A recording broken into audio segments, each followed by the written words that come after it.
परिषद के मेरे साथी श्रीमान महेश शर्मा जी,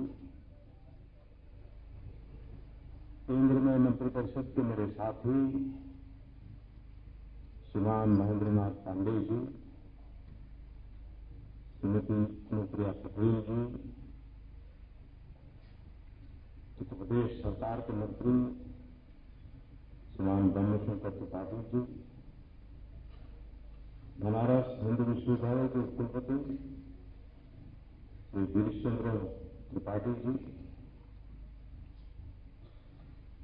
और बनारस के सभी प्रबुद्ध वरिष्ठ महानुभाव, युवा मित्र,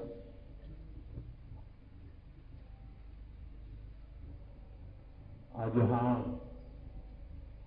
3 अवसर एक साथ मुझे सौभाग्य मिला है। एक तो सांस्कृतिक महोत्सव चल रहा है, तो कला जगत के द्वारा ये मनुष्य रोबोट न बन जाए, इसके लिए भारी जहमत की जा रही है। तो चिंता सता रही है कि विज्ञान और टेक्नोलॉजी मानव को अगर कला से दूर कर दे, सांस्कृतिक विरासत से दूर कर दे, तो देर नहीं लगेगी उसको रोबोट बनने में। और इंसान को रोबोट बनने से बचाने के लिए कला जीवन का हिस्सा होनी चाहिए और कला निरंतर पुरस्कृत होनी चाहिए, अविरत पुरस्कृत होनी चाहिए। हर पीढ़ी दर पीढ़ी इसमें कुछ न कुछ जुड़ते रहना चाहिए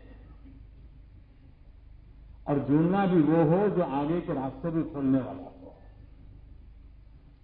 और कला जगत को समर्पित लोगों ने सदियों से इस कार्य को निभाया है।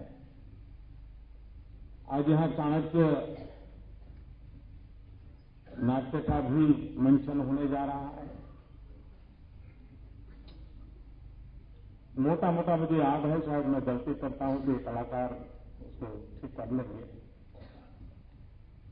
शायद ये उनका 1001वां मंचन है यहां पर।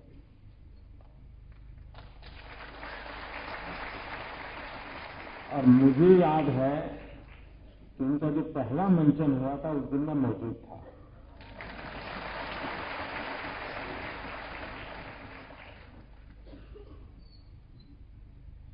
राजनीतिक विचारधाराएं कितनी आई, कितनी गई, आर्थिक चिंतन कितने ही आए, कितने ही गए, लेकिन एक चाणक्य है जो आज भी अजरा अमर है।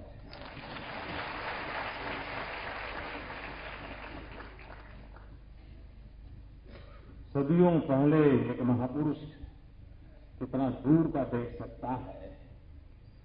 आज भी अर्थव्यवस्था के संबंध में, मुद्रा नीति के संबंध में चाणक्य के विचार अगर पढ़ें तो लगता है कि आज जो स्थितियों से गुजरते हैं उसके संबंध में कभी पहले सोचा गया था। खैर, मैं पूरा समय तो नहीं रह पाऊंगा, लेकिन कलाकारों से मिलकर के जरूर जाऊंगा, क्योंकि कला का सम्मान तो होते रहना चाहिए। आज एक 2 महत्वपूर्ण चीजें, वैसे आज मैं काशी में अलग अलग कार्यक्रमों में करीब करीब 2100 करोड़ रुपयों के विकास के कामों का या तो शिलान्यास या लोकार्पण करने वाला है।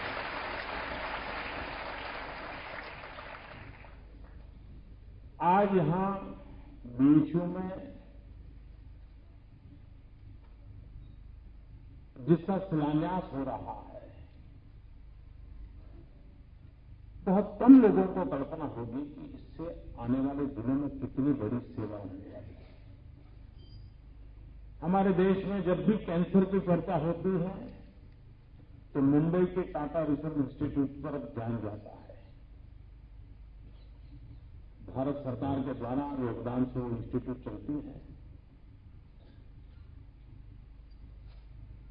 और उसमें जो लोग आते हैं, मरीज आते हैं, अधिकतम मरीज उत्तर भारत से आते हैं, उत्तर प्रदेश से आते हैं, उसमें भी पूर्वी उत्तर प्रदेश से आते हैं। और हम जानते हैं मुंबई में किस प्रकार से यहां का गरीब व्यक्ति, गांव का व्यक्ति जाएगा, क्या करेगा। और उसी में से विचार आया कि क्यों न हम इस पूरे क्षेत्र के लिए, जिसका लाभ झारखंड और बिहार के लोगों को भी मिल सकता है, उसी स्तर का एक अंतर्राष्ट्रीय स्तर का कैंसर रिसर्च इंस्टीट्यूट बनाए, जिससे यहां के मरीजों को सेवा उपलब्ध हो, रिसर्च का भी काम हो और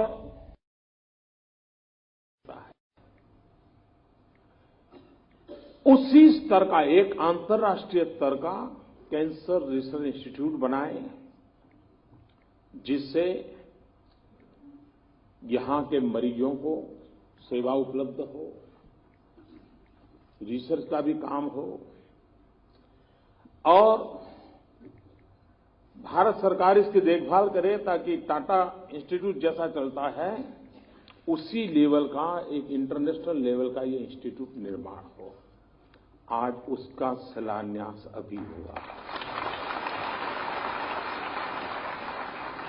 कभी करीब अभी अंदाज है 600 करोड़ रुपया, लेकिन हो सकता है उसको हमारे देश में 600 से 1000 होने में देर नहीं लगती है। लेकिन लागत के कारण कभी काम रुकेगा नहीं। मैं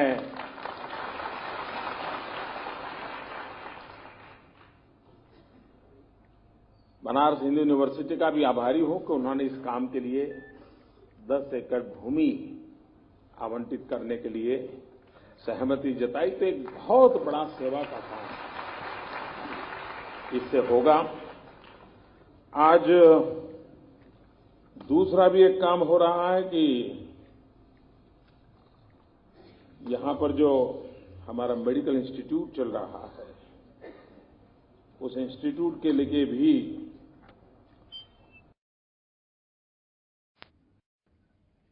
वक्त ऐसा बदलता चला कि अब आंख वाला डॉक्टर अलग चाहिए, कान वाला अलग चाहिए, पैर वाला अलग चाहिए, हृदय वाला अलग चाहिए।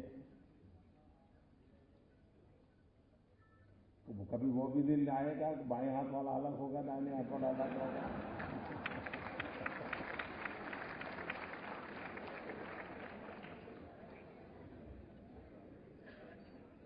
कहने का तात्पर्य है कि अब सुपर स्पेशलिटी का महात्म्य बढ़ रहा है। विशिष्ट बीमारी, विशिष्ट अवस्था का सीधा उसी पे फोकस करके ट्रीटमेंट करना और पूरे हेल्थ को इंटीग्रेटेड हो। और इसलिए आज आवश्यकता बन गई है कि सुपर स्पेशलिस्ट व्यवस्थाएं विकसित हो और सिर्फ सेवा न हो, रिसर्च भी हो। उस प्रकार के मरीजों का अध्ययन भी होते रहना चाहिए, उसमें किस प्रकार से बदलाव आए उसको भी देखना चाहिए। पहले का जमाना था कि वैद्यराज नाड़ी पकड़ के तय करता था क्या तकलीफ है। धीरे धीरे मेडिकल साइंस में अनुभव के आधार पर तय होने लगा। डॉक्टर पेशेंट जो 12-15 सवाल पूछता था, तय कर लेता, हाँ इसके आसपास कुछ होगा, और फिर वो प्रयोग शुरू करता था। लेकिन अब डॉक्टर का काम धीरे धीरे कम होता जा रहा है, टेक्नोलॉजी का बढ़ता चला जा रहा है। टेक्नोलॉजी तय करती है, मशीन के अंदर आपको डाल देते हैं, मशीन तय करता है कहां गलती है, कहां गड़बड़ है, और फिर डॉक्टर कहता है अच्छा ये है तो फिर ये करेंगे, ये है तो ये करेंगे। टेक्नोलॉजी का इंटरवेंशन मेडिकल साइंस में बहुत तेजी से बढ़ रहा है और उसके कारण परफेक्शन भी आ रहा है, प्रॉपर ट्रीटमेंट भी संभव हुई है और मरीज के उपचार के लिए भी एक अच्छी व्यवस्था विकसित हो रही है। भारत जैसे देश में उत्तम से उत्तम प्रकार की हेल्थ केयर के लिए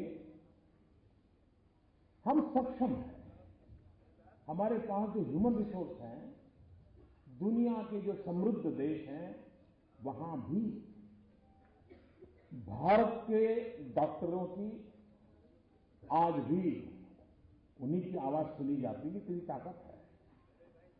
दुनिया के बड़े बड़े लोगों से कभी मिलते हैं तो परिचय करते हैं तो नहीं मेरा फलाना डॉक्टर है ना, वो इंडियन है, तुरंत बताते हैं। उनको बड़ा गर्व होता है, वो इंडियन मेरा डॉक्टर है।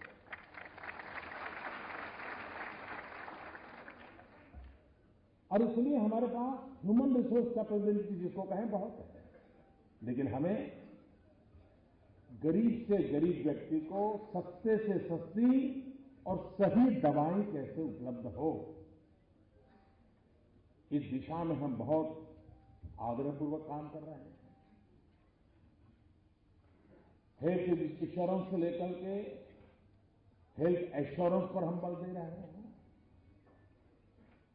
स्वच्छता अभियान हो तो भी वो अल्टीमेटली हेल्थ की ही केयर करने के लिए उपकारक होता है। तो ऐसे अनेक विषयों को लेकर के जेनरिक मेडिसिन, दवाइयां सस्ते में मिले और सही मिले, सही समय पर मिले। और इसलिए जन औषधि भंडार बहुत बड़ी मात्रा में उसका भी काम चल रहा है। तो ये जो दोनों प्रकल्प है वो एक प्रकार से गरीब की भलाई के लिए है। और मुझे आज महामना जी की स्मृति में इस काम को करने का अवसर मिला है, ये मैं अपना सौभाग्य मानता हूं। आप देखते होंगे इन दिनों देश का एक बहुत बड़ा सफाई अभियान चल रहा है।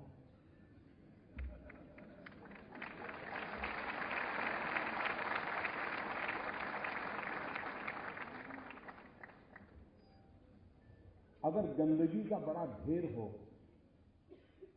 और वहां से आप गुजरते हैं तो दुर्गंध आती है। बार बार आते हैं जाते हैं तो पता है कि अब यहां दुर्गंध शुरू हो जाएगी, वहां पहुंचेंगे तो पूरी हो जाएगी।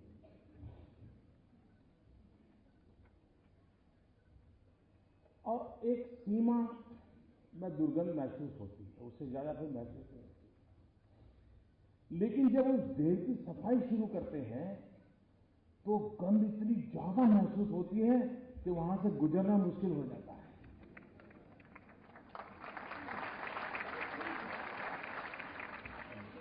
गंध का ढेर वैसे ही वैसा पड़ा है तो एक सीमा तक गंध महसूस होती है। लेकिन जैसे ही उसको सफाई करना, उठाना शुरू कर दिया तो ऐसी गंध महसूस होती है।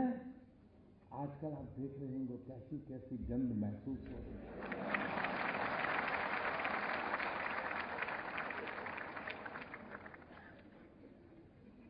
लेकिन एक बार ढेर साफ हो जाए तो फिर मन करता नहीं, ये तो जगह के लिए अच्छी बगीचा बनाया जा सकता है।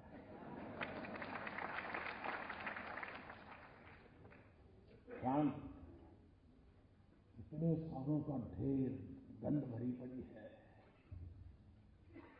क्या डिसीजन ले लिया, लेकिन उनको अनुमान नहीं था।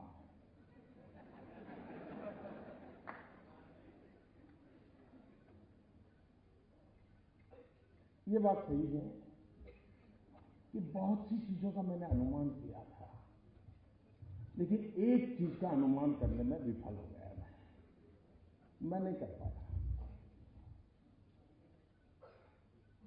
अब वो मेरा देश, मेरे संस्कार था क्या था मुझे मालूम नहीं, लेकिन मैं नहीं कर पाया।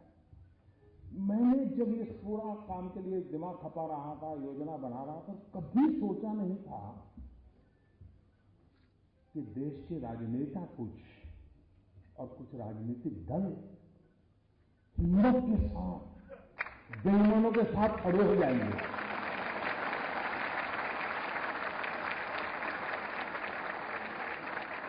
ये मैंने हिसाब से लगाया था। मैंने सोचा ही नहीं था कि संभव है। और आपको मालूम है, अब मैं भी सोच रहा हूं ये सब कैसे हो रहा है। पाकिस्तान घुसपैठियों को हिंदुस्तान में भेजना हो तो क्या करता है, वो सीमा पर फायरिंग शुरू कर देता है।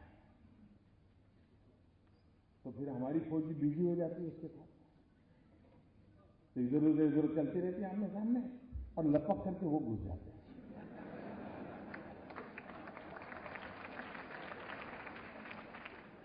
उनको कवर मिल जाता है बेईमान।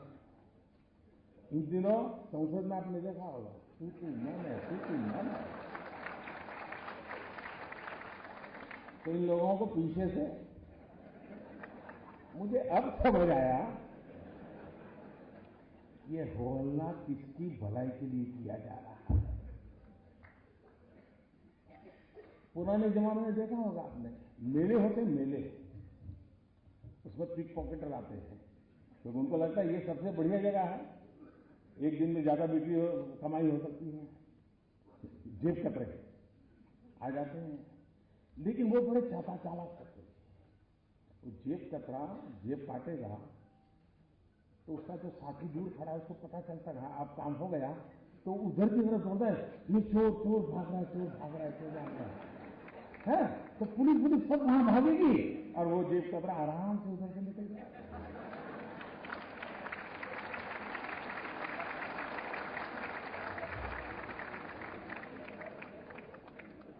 बेईमानों को बचाने के लिए बेईमानों को रास्ता दिखाई दे, न जाने कैसी कितनी तरकीब लगाई जा रही है। लेकिन भाइयों बहनों, इस देश देखिए, दुनिया को इस बात को समझना होगा, जनता को कष्ट कम नहीं हुआ है, बहुत तकलीफ झेली है, कभी सोची नहीं इतनी तकलीफ झेली है। उसके बावजूद भी ईमानदारी के रास्ते पर देश चलता है, तो कष्ट झेलने के लिए तैयार हो रहा है। 6-6 8-8 घंटे कतार में खड़ा रहता है। इतनी तकलीफ के बावजूद भी जब मुंह में उंगली डाल करके पूछा जाता है, फिर आखिर में कहता है नहीं, लेकिन किया तो अच्छा है।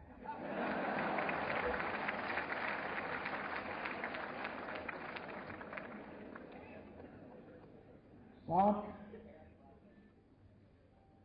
मैं देश के राजनेताओं को कहना चाहता हूं कि हम 125 करोड़ देशवासियों की ताकत से भरपूर हैं।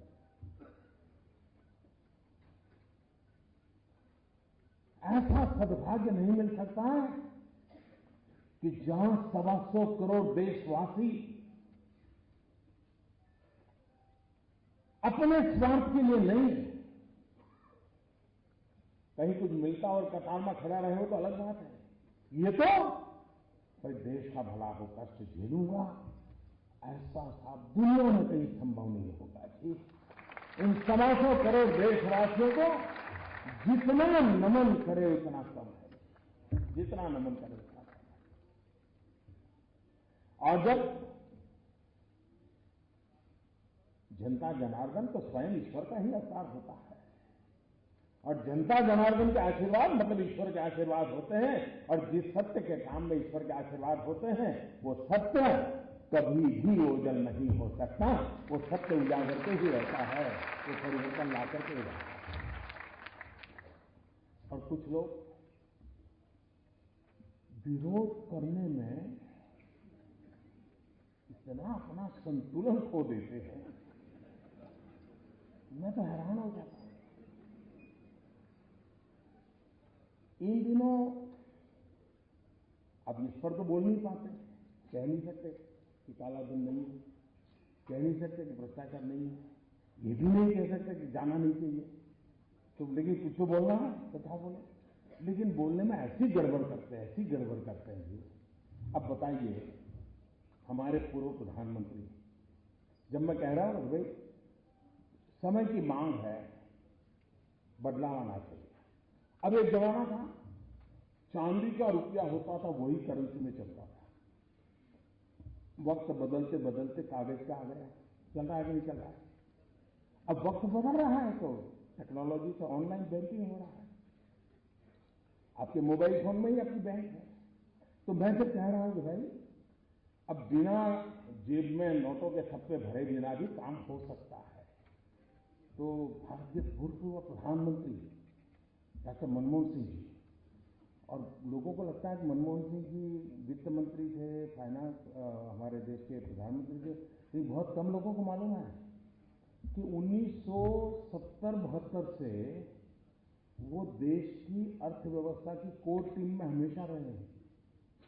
इतने लंबे सर तक और इतने साफ कुशलता देखो, कोई दाग उनको नहीं लगता है, होता सब है।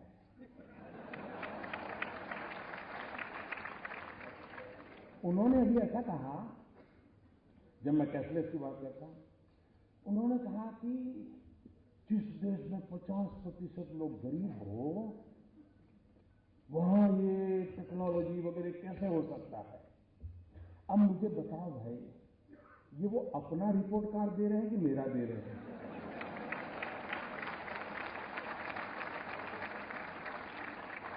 ये 50% गरीबी, ये विरासत किसकी मैं झेल रहा हूं जी? मनमोहन सिंह जी, आप विरोध करें, कोई बात नहीं, आप पूर्व प्रधानमंत्री हैं, हम गंभीरता से लेते हैं आपकी बात को, लेकिन आप अपना रिपोर्ट कार्ड दे रहे हैं, ये मुझे खुशी हो रही है। उनके एक दूसरे महानुभाव जो देश के वित्त मंत्री रहे, वो लेख भी लिखते हैं, श्रीमान चिदंबरम जी, उन्होंने कहा कि हमारे देश में 50% गांवों में अभी भी बिजली नहीं है, तो कैशलेस कैसे करोगे? अब बताइए साहब, कहीं पर बिजली थी किसी गांव में, मैंने आकर के खंभा उखाड़ दिएगा।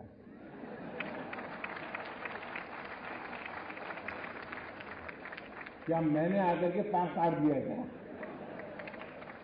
मतलब चिदंबर जी, 2014 में तो आप कहते थे कि हमने इतना विकास किया है, काशी में मोदी की जमानत जब्त होनी चाहिए। अब कहते हैं 50% गांव अंधेरे में डूबे पड़े हैं।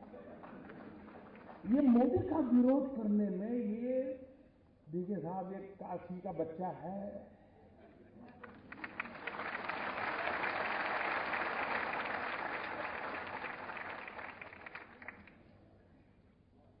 काशी की जनता ने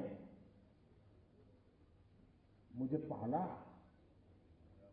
पोषा, और इसलिए इस पवित्र धरती के आशीर्वाद है कि इधर से हो उधर से हो, तुमसे सच निकलवा के ही रहेगा।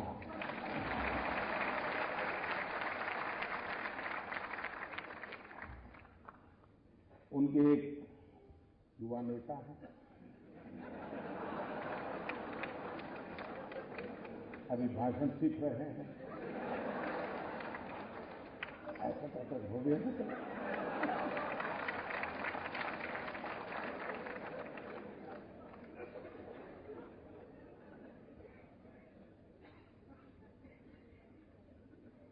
जब से उन्होंने बोलना सीखा है और बोलना शुरू किया है, मेरी खुशी का कोई पार नहीं है।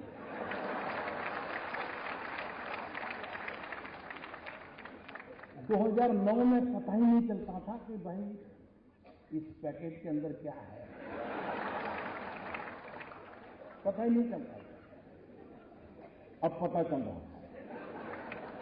कि ये है, ये नहीं। न बोलते तो बड़ा भूकंप आ जाता था, और देश को इतना बड़ा भूकंप झेलना पड़ता, ये देश 10 साल तक उभर नहीं सकता था। लेकिन अच्छा हुआ कि बोलना शुरू हो गया तो पता चल रहा है भूकंप की संभावना बची नहीं, क्योंकि देश की जनता समझ गई। जी, इन्होंने बड़ा मजेदार कहा, उन्होंने कहा जिस देश में 60% लोग अनपढ़ हो, वहां मोदी ऑनलाइन बैंकिंग की बात कैसे कर सकता है? मुझे बताइए साहब, कोई पढ़ा लिखा था? क्या मैंने कोई जादू टोना किया कि वो अनपढ़ हो गया? ये 60% अनपढ़ थे। ये रिपोर्ट कार्ड आपने किसका दिया जी? जरा बताओ तो। भाइयों बहनों, ये क्या कर रहे हैं उनको भी समझ नहीं है। लेकिन अच्छा है, किसी का काला धन खुल रहा है तो किसी का काला मन खुल रहा है।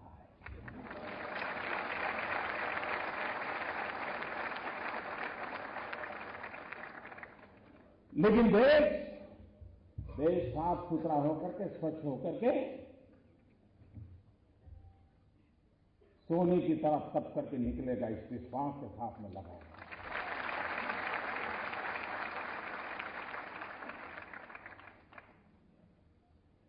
मैं यूनिवर्सिटी के कैंपस में आया हूं, पढ़े लिखे लोग हैं, मेरा आपसे आग्रह है, मेरी बीएचयू के सभी नौजवानों से आग्रह है, जो इस सभागृह में होंगे, जो बाहर होंगे, सबसे आग्रह है, और भूतपूर्व विद्यार्थियों से भी आग्रह है मेरा।